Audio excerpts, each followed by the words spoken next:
Hey guys, this is Anatoly from Define Agile. We are still taking our Define Agile on the road. Right now we're in Eastern Europe in Latvia. Soon we'll be going to Western Europe to meet more Agile practitioners to share our knowledge and to learn from other people. But now we're going to discuss a topic that I haven't been talking about before, and I think it's an important one. What are some downsides of a Scrum framework?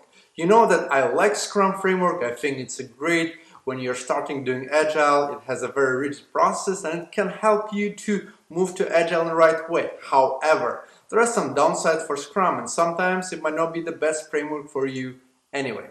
So here are a couple of downsides I see in Scrum Framework. Downside number one, you need to lock your work in iterations.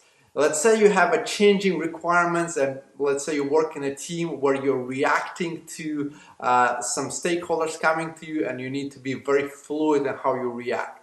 Well, in Scrum it's very hard to do because you have sprints and work should be locked into sprints. So if you have stakeholders coming to you daily and setting you priorities and you work with them that way, well, locking stuff in iterations in 2 weeks or a month iterations might not work for you. So will be a first downside of Scrum.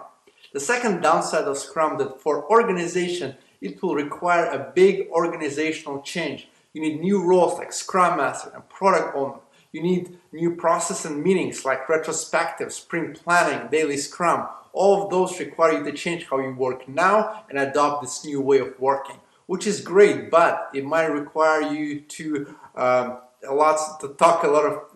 talk with lots of people and persuade them to do it, and it will be very hard to do. Also, if you have some good ways of working, they will need to change sometimes because you need to adapt to how Scrum perceived you need to do. And the third one will be scalability. Well, Scrum is pretty hard to scale. Scrum is per team, so 3 to 9 people. However, if you have more teams and you still need to work on integrated piece, well, it's pretty hard for you to figure out how to communicate with each other, what meetings you need to do as an integrated team to make sure you're still learning from the experience of working with each other. How do you do planning as a bigger team and stuff like that? So scaling Scrum is a pretty complicated concept. There are some ways of doing it. One will be a Scrum of Scrums, other will be Nexus framework. However, none of them are like a gold standard at doing it very well. So this is another thing you need to consider when moving to a Scrum framework.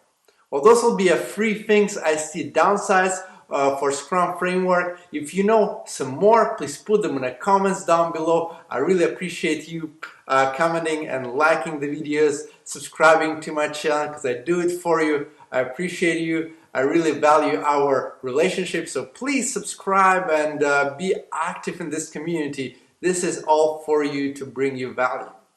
Thank you very much for watching. I'll see you next one. Bye-bye.